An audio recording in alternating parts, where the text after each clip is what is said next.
Hi, Internet.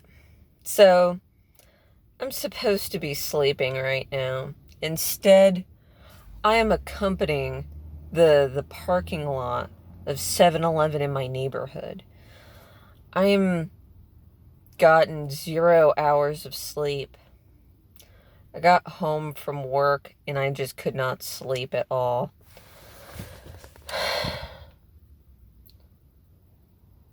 If I thought that life before COVID was isolating, now is especially isolating.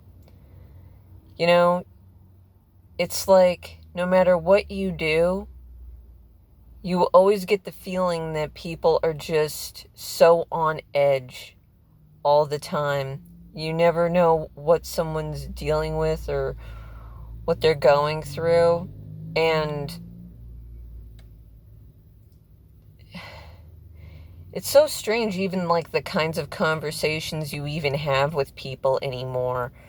Have you gotten the shot? That sort of thing. It's all pretty nuts.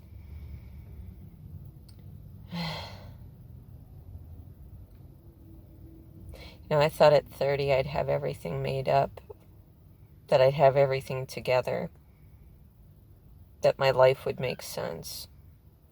But now everything just seems even more senseless. I think I read somewhere that said that, like, half of millennials don't believe in capitalism. And it's like, how do you blame people for not being a socialist or even being a fucking alt-right Nazi? It's like, what did you think was gonna fucking happen with a whole generation of fucking dweebs who spent a majority of their time in a fucking basement making minimum wage, working part-time? It's like, Jesus Christ, we've like cultivated like the perfect storm for radicalization, regardless of whether you're on the left or right. Like, the sense of isolationism, the sense of like low paid jobs, the lack of quality of life and living, the low birth rates, the high rate of suicide in the United States. It's not really hard to figure out what's created the storm for like political radicalization, regardless of your leanings, left or right. If people want to get rid of like political radicalization, if they want real healing in the nation, maybe create a healthy middle class, make a quality of life and living worth living for people. I can't tell you how many goddamn people my age want to fucking end their life because they think there's no future. And it's not because, millennials, they don't want to grow up or nothing. No, they want to grow up. They want to have kids. They just can't fucking afford it. How the hell can you afford a nearly $500,000 home? Working at fucking Starbucks. And I know that the answer is, why not just go and get a better job? Why not go to college? It's like, motherfucker, I went to college. And that's why I'm stuck here. I know so many goddamn stories like that. You want to know what created the January 6th riot? It wasn't just Donald Trump. It was all the things that led to Donald Trump to begin with. But nobody wants to talk about that. Nobody wants to talk about what really created Donald Trump. Nobody wants to talk about an entire generation of people who've been, like, left behind. We're the byproduct of that. Because when you feel like you have nothing to live for, what's the goddamn point? You might as well. Shit.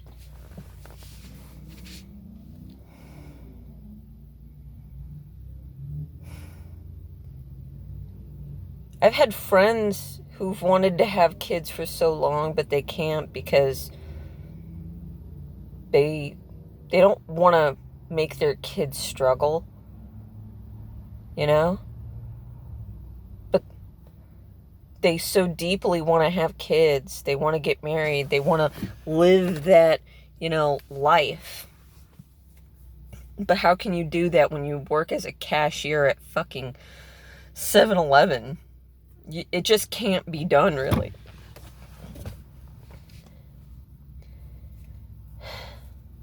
Joe Biden is just biding our time.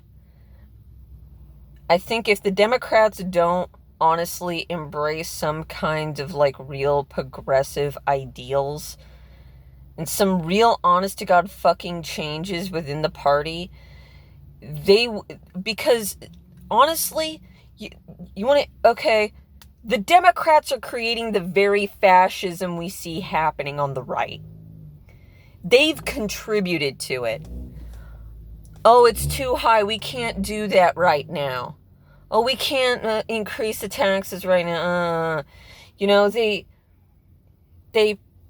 pardon the language, they pussyfoot around and then, try to posture themselves as the good guys when the Republicans fuck everything over and they push like hell and high water to get their policies and their issues accomplished.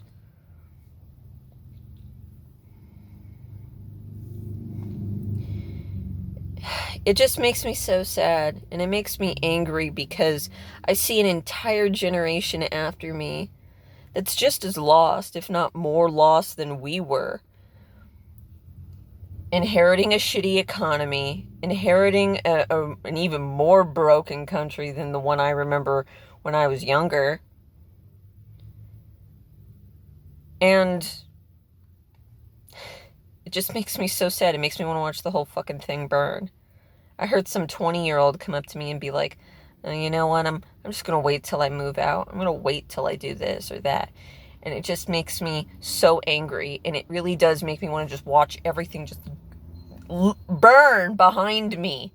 To think that the same shit that happened to me 10 years ago is going to happen again for some poor kid who never asked for this. It just makes me so insane, man. It's not fair at all.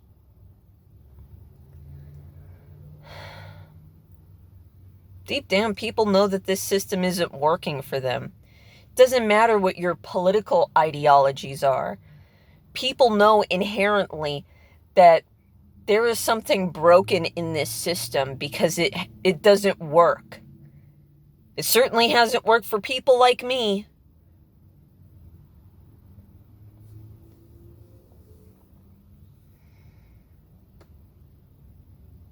Can't tell you how many phone calls I've had from friends or people I used to know, that I used to keep in contact with on Facebook, that wanted to kill themselves or